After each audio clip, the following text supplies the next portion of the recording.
রাস্তায় জনগণ যেখানে পাবে সেখানেই প্রতিহত করবে। জিএম কাদের কিংবা জাতীয় পার্টির সাথে গণ অধিকার পরিষদের কিসের তুলনা? জাতীয় পার্টি একটি মরা দল। তো আমার বিশ্বাস ছিল কোন পুলিশ সদস্য কিংবা সেনা সদস্য আমার গায়ে অন্তত আক্রমণ করবে না। আমি থাকতে, যেহেতু আমি আমাদের নেতা কর্মীদের উপরে যখন নির্বিচারে এক প্রকারের পিটাচ্ছে, আমি আমার ভিডিওটা দেখবেন আমি কিন্তু হাত জাগিয়ে ইশারা দিয়েছি যে কি হয়েছে, আমার সাথে কথা বলেন। কারণ হচ্ছে আমি যদি কথা একটা পরিষ্কারভাবে বলতে চাই, কারণ এগুলো তো ডকুমেন্ট থাকে গুগলে, ইউটিউবে, নিউজে। গণমাধ্যমের ভাই বোনেরা নিউজ করতেছেন, একটু অনুরোধ করব একটু সংশোধন করে নেবেন। আপনারা অনেকেই লিখেছেন যে গণ অধিকার পরিষদ ও জাতীয় পার্টির সংঘর্ষে জাতীয় পার্টি একটি মরা দল। এইটা একটা ধ্বজভঙ্গ পার্টি, এইটা পরগাছা। কাজে এটা গণ অধিকার পরিষদের প্রতিদ্বন্দ্বী নয়, এরা সুবিধাভোগী, এরা ভারতের দালাল। 24-এর নির্বাচনে জাতীয় পার্টির এই ফেসিবাদের সহযোগী, হাসিনার গুম খুনের সহযোগী, এবং আপনারা শুনেছেন এই গণ অভ্যুত্থানের সময়ও সেনা শাসন জারি করতে বলেছিল এই কুলাঙ্গার জিএম কাদের। কাজে এই জিএম কাদের জনগণের আদালতে বিচার করা হবে। রাস্তায় জনগণ যেখানে পাবে সেখানেই প্রতিহত করবে। জিএম কাদের কিংবা জাতীয় পার্টির সাথে গণ অধিকার পরিষদের কিসের তুলনা? গণ অধিকার পরিষদ ফেসিবাদের বিরুদ্ধে রাজপথে লড়াই সংগ্রাম করে জন্ম নিয়েছে। কোন এজেন্সির প্রেসক্রিপশনে ভারতের দয়া দাক্ষিণ্যে তৈরি হয় নাই।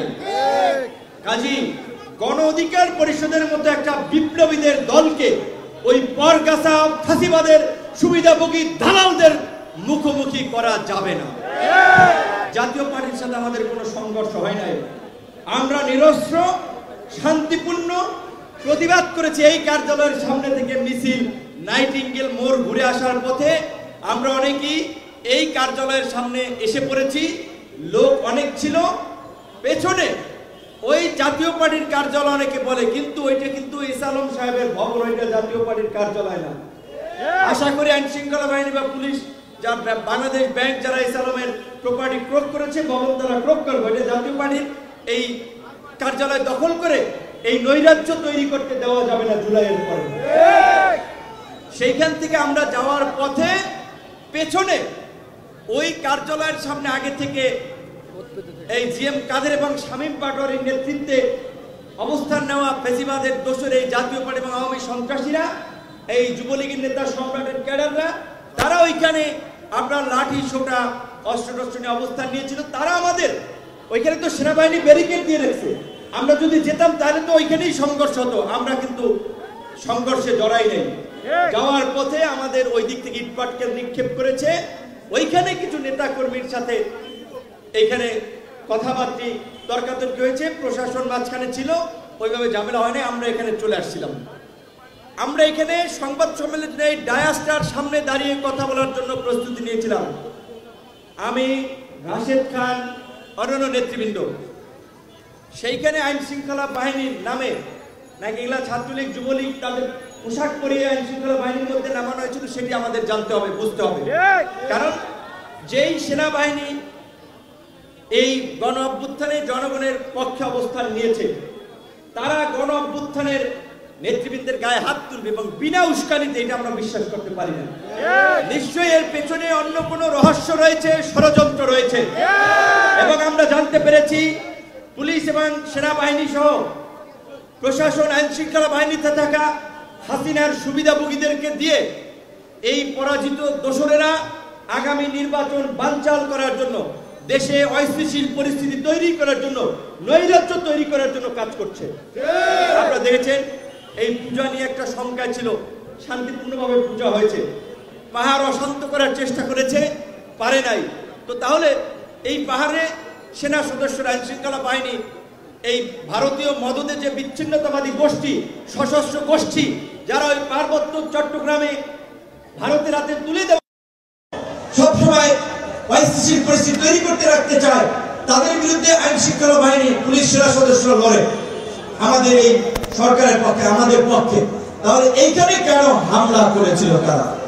আমাদের ব্যক্তিগত পরিচিতি উচ্চতর কর্মকর্তাদের সাথে কথাবার্তা, পুলিশ বলছে যে ভাই আমরা তো অবাক হয়ে গেছি, তাজ্জব হয়ে গেছি, এই ঘটনা কোথেকে ঘটলো, পুলিশের কোন ধরনের ইনভলভমেন্ট নির্দেশনা ছিল না। আর্মির সিনিয়র অফিসার অনেক বলে এখনকার আর্মি এই ঘটনা ঘটাবে না। তাহলে এই ঘটনা তো ঘটেছে, কে নির্দেশ দিয়েছে এই ঘটনা? দিল্লি থেকে হাসিনা মোদির ইন্ডিয়ান হাই কমিশনার নাকি এখান থেকে জিএম কাদেরেরা নির্দেশ দিয়েছিল। তাহলে প্রশাসন যদি একটা রাজনৈতিক দলের প্রধান এই গণঅভ্যুত্থানের এই কার্যালয়ের সামনে এইভাবে প্রকাশ্যে হামলা করে পার পেয়ে যায়, আগামীতে সুষ্ঠু নির্বাচন হবে? যাদের সাথে এদের যোগাযোগ থাকবে, যাদেরকে ফ্লোর দেবে, স্পেস দেবে, তারা ক্যাম্পেইন করবে, প্রচার প্রচারণা করবে, বাকিদেরকে কেন্দ্র থেকে নির্বাচন থেকে উঠে যেতে হবে। সুতরাং এই যে আমাদের বহুল প্রত্যাশিত একটা নির্বাচন, যেটার উপরে বাংলাদেশের মানুষের ভবিষ্যৎ নির্ভর করছে, এই গণ অভ্যুত্থানের আকাঙ্ক্ষার বাস্তবায়ন নির্ভর করছে, এই ঘটনার যদি বিচার না হয় সেই নির্বাচন বানচাল হবে। কাজেই পুলিশ প্রশাসনের উচ্চতর কর্তৃপক্ষ, সামরিক বাহিনী, সেনাবাহিনীর উচ্চতর কর্তৃপক্ষ তারা যদি না চান যে দেশে নৈরাজ্যকর পরিস্থিতি ঘটুক, ফ্যাসিবাদের পুনর্বাসন ঘটুক, তাহলে তাদেরকে এই ঘটনার একটা স্বচ্ছ তদন্ত করে জড়িতদেরকে বিচারের মুখোমুখি করতে হবে।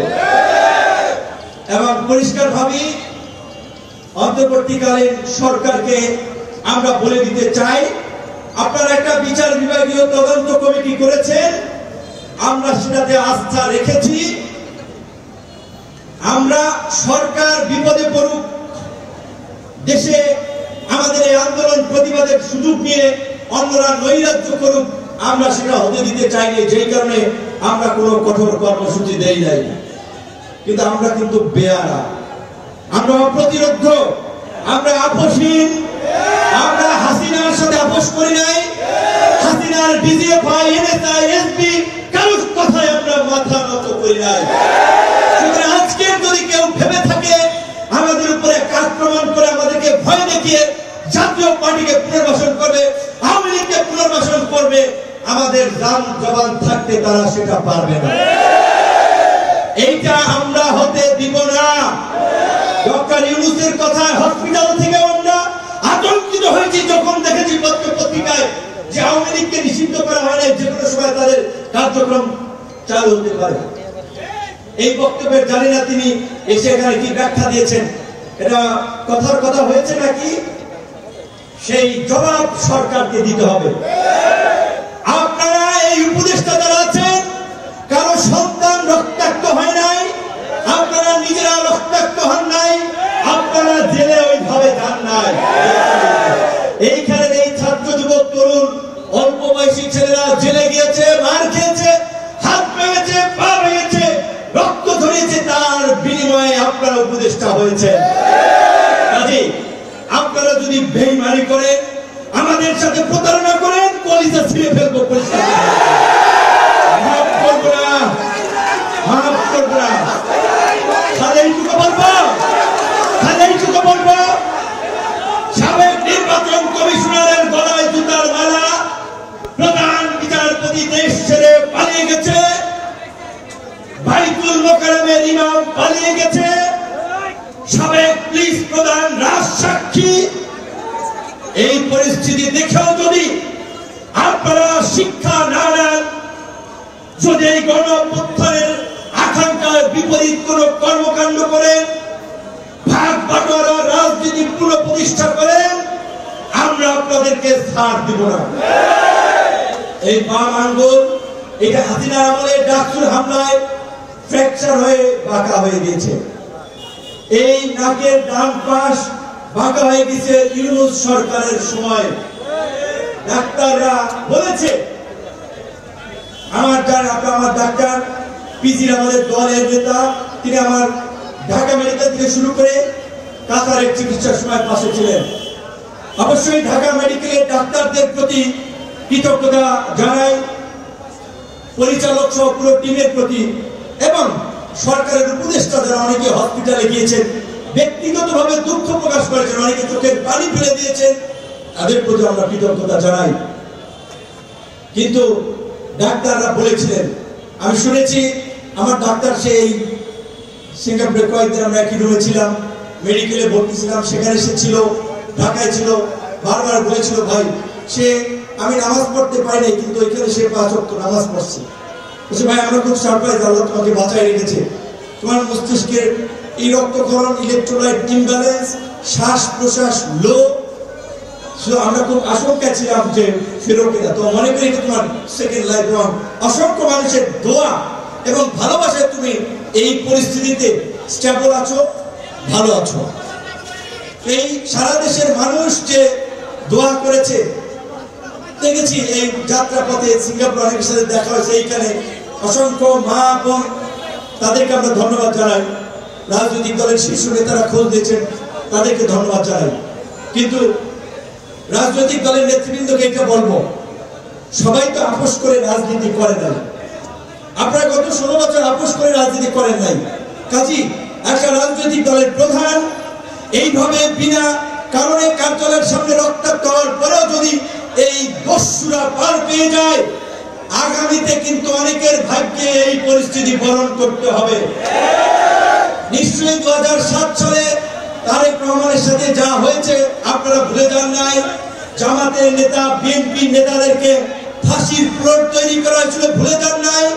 আজকে আমি পরিষ্কারভাবেই বলি, এই সামরিক বাহিনীতেও একটা অংশ আছে, প্রশাসনে একটা অংশ আছে, যারা হাসিনাকে ভারতীয় প্রেসক্রিপশনে আওয়ামী লীগকে পুনর্বাসন করতে চায়। কাজী তাদের বিরুদ্ধে যদি আমরা না দাঁড়াই, তাদের বিরুদ্ধে যদি ব্যবস্থা না নেওয়া হয়, তাহলে আন্দালিব রহমান পার্থ বিএনপির সমাবেশে একটা কথা বলেছিল যে যারা জুলাই গণঅভ্যুত্থানের প্রোফাইল লাল করেছিলেন, আওয়ামী লীগ কোনোভাবে এই দেশে কামব্যাক করতে পারলে জীবন লাল করে দিবে। আজ হুঁশিয়ার হন, সাবধান হন। ভোটের জন্য অনেকে তোয়াজ করছেন, আমরা আওয়ামী লীগের বিরুদ্ধে না, হ্যাঁ অমুকের বিরুদ্ধে না, আমরা রাজনৈতিক দল নিষিদ্ধের পক্ষে না। এত দুর্বল ইমান নিয়ে রাজনীতি করা যায় না। আপনাদের এই দুর্বল ইমানের কারণে আপনারা 16 বছর খেসারত দিয়েছেন। আবার যদি আপনারা এই আপোষের রাজনীতি করেন, আপনাদেরকে আবারও খেসারত দিতে হবে। কাজী এইটুকু অনুরোধ থাকবে, আওয়ামী লীগের প্রশ্নে, আওয়ামী লীগের দোষকদের প্রশ্নে আমরা জীবন থাকতে যেন আপোষ না করি। অবশ্যই আমরা বলেছিলাম যে ডক্টর ইউনূসের সামনে সুযোগ ছিল দক্ষিণ আফ্রিকার নেলসন ম্যান্ডেলার মতো যারা গুরুতর অপরাধ করেছে, এই গণঅভ্যুত্থানে গণহত্যায় জড়িত ছিল, তাদের বিচার করে গোটা সমাজকে ঐক্যবদ্ধ করে একটা রিফর্ম এন্ড রিকনসিলিয়েশন প্রক্রিয়ার মধ্যে দিয়ে নতুন বাংলাদেশ বিনির্মাণ। ডক্টর ইউনূস সেই দিকে যেতে পারেন নাই। তার সামনে সুযোগ ছিল সিঙ্গাপুরের ফাদার এবং প্রতিষ্ঠাতা লি কুয়ান ইউর মতো একজন বেবি ফুলেন, কিছুটা মনে করেন সাময়িক সময়ের জন্য কঠোর হয়ে দেশের অর্থনীতি অবকাঠামোকে একটা পর্যায়ে নিয়ে গিয়ে মানুষকে উন্নত জীবন যাপন দান করা। ডক্টর ইউনূসের সরকার সেটাও ভাবেন নাই। ডক্টর ইউনূসের সামনে সুযোগ ছিল মালয়েশিয়ার মাহাথির মোহাম্মদের মতো বাংলাদেশকে একটা উন্নত রাষ্ট্রে পরিণত করার প্ল্যান পরিকল্পনা নেওয়া। ডক্টর ইউনূস সেই পথেও যান নাই। তাহলে ডক্টর ইউনূস লি কুয়ানের পথে যান নাই, মাহাথির মোহাম্মদের পথে যান নাই, নেলসন ম্যান্ডেলার পথেও যান নাই। তিনি এখন যেই দিকে আছেন, একটা নির্বাচন কইরা কোনো মতে বিদায় নেওয়া। কিন্তু তারা যেই পলিসি দেখাচ্ছেন তাতে নির্বাচন হবে না।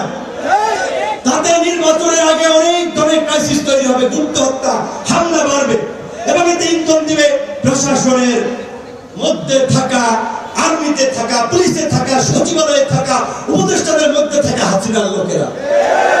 আমাদের শ্রমিক নেতা আব্দুর রহমানকে, তাকে যারা মেরেছে, সেটা যদি তার কাছ থেকে গাড়ির চেষ্টার পুলিশের গাড়ির সামনে একটা গাড়ি দিয়ে তুলে নিয়ে গেছিল, 100% আমি বলতে পারি এইখানে গোয়েন্দা সংস্থার লোকেরা, আইন শৃঙ্খলা বাহিনীর জড়িত।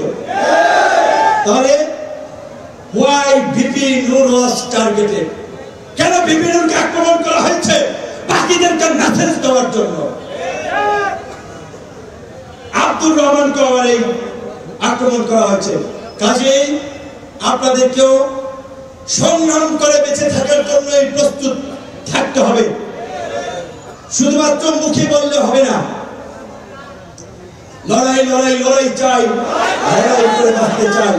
বাধা দিলে ভাববে লড়াই, সেই লড়াই জিততে হবে। যেখানে বাধা আসবে সেই দিন আমরা এখানে ভুল করেছিলাম, আমরা যদি কাউন্টার প্রতিরোধ করতাম আমরাও দেখাই দিতে পারতাম। কাজে আর মার খাওয়া যাবে না, হয় মারবো না হয় মারবো, কথা বেশ। সেভাবে আপনারা প্রস্তুতি নেবেন। আমার নামে প্লিজ, আমার নামে স্লোগান দিয়ে লাভ নাই। এগুলো বলার যে বিপিনুর ভয় নাই রাজপথ ছাড়ি, আমি কি 7 বছরের রাজপথ ছাড়ছি? আমি কি ভয় পাইছি? এইখানে যদি আমি একটু আড়ালে যেতাম, পাশে দাঁড়াতাম, আমার গায়ে আক্রমণ করতে পারতো না।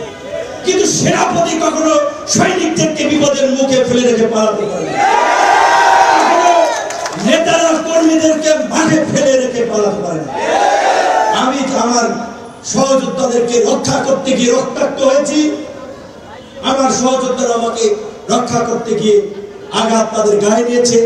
সেই সমস্ত সহযোদ্ধাদের প্রতি আমার সালাম। সর্বশেষ একটা কথাই বলবো, এই গণ অভ্যুত্থানের পরে মানুষ যে নতুন বাংলাদেশ, যেখানে ঘুষ থাকবে না, দুর্নীতি থাকবে না, চাঁদাবাজি থাকবে না, একটা শান্তি সম্প্রীতি ঐক্যের বাংলাদেশ থাকবে, একটা নতুন বাংলাদেশ থাকবে। সেই বাংলাদেশ 1 বছরে মানুষের আকাঙ্ক্ষা পূরণ হয় না, বরং 1 বছরে মানুষ হতাশ হয়েছে, ক্ষুব্ধ হয়েছে যে এটা কি হইল, কি হতে যাচ্ছে। তো কাজী আমি এইটুকু বলবো, আমাদের বিরুদ্ধে এই 1 বছরে কোন চাঁদাবাজি, তদবির, লুটপাট, দখলের কোন অভিযোগ নাই করতে পারে। সুতরাং আপনাদের সামনে অপার সম্ভাবনা এবং সুযোগ তৈরি হয়েছে। শুধু একটু ধৈর্য ধরে শৃঙ্খল ভাবে নিজেদেরকে তৈরি করতে হবে এবং ইনশাআল্লাহ আগামী নির্বাচনে আমরা বলেছি বিকল্প শক্তি হিসেবে কোন দল, পয়সা, পেশি শক্তির রাজনীতি নয়, জনগণের রাজনীতি করতে আমরা নিজ দলের মার্কায় নির্বাচন করব। যেখানে নির্বাচন করবেন সেখানে প্রস্তুতি নেবেন। সেনা প্রধান, পুলিশ প্রধান, তাদেরকে বলবো আপনাদের নিজস্ব বাহিনীর যেহেতু এখানে ইনভলভমেন্টের বিষয়টা এসেছে, আপনারা একটা অভ্যন্তরীণ তদন্তের মাধ্যমে জাতির সামনে আপনাদের ব্যাখ্যা পরিষ্কার করুন যদি আপনারা এই ঘটনায় জড়িত না থাকেন। যেমনি ভাবে জুলাই গণ অভ্যুত্থানের এই বর্বরতার কারণে পুলিশ প্রধান ক্ষমা চেয়েছিলেন দায়িত্ব নিয়ে, সো এই ঘটনা একটা তদন্ত আমরা দেখতে চাই। একই সাথে সরকারের উপদেষ্টাদেরকেও হুঁশিয়ারি দিতে বলে চাই, যারা বলছি যে আমরা বড় বেয়ারা, আমরা সহজে আপোষ করি না, আমরা প্রতিরোধ করি। এই ঘটনার বিচার না হলে আপনাদের গলায় নুরুল হুদাদের মতো গামছা কিন্তু আমরা লাগাবো যদি এই ঘটনার আপনারা ধামা চাপা দেওয়ার চেষ্টা করেন। সর্বশেষ এই কথা শেষ করবো, যতবার হত্যা করো জন্ম বাবার দারুণ সূর্য হব, লিখব নতুন ইতিহাস। আপাতত আপনারা যারা যেখান থেকে এসেছেন, কষ্ট করে কথা বলছি, আপনাদের শুধুমাত্র কষ্ট করে দেখার জন্য একটু কথা শুনতে চান, সেই কারণে আপাতত আমার আসলে একটু রেস্ট দরকার। বেশি জোরে কথা বলে নাকে খুব লাগে, আর এই নাকে যেহেতু বিচ্ছিন্ন ফ্র্যাকচার হয়েছে, এটার অপারেশন করার জন্য আমার 3 মাস পরে ডেট দিয়েছে। কি করবো, সামনে নির্বাচন, এতদিন লড়াই করেছি, এই সময় হাসপাতালের বেডে থাকতে ইচ্ছা করছিল না, দেখি কি হয়। তবে আপনাদের দোয়ার কারণে সুস্থ আছি, বেঁচে আছি, তা আপনাদের কাছে দোয়া চাই। আসসালামু আলাইকুম।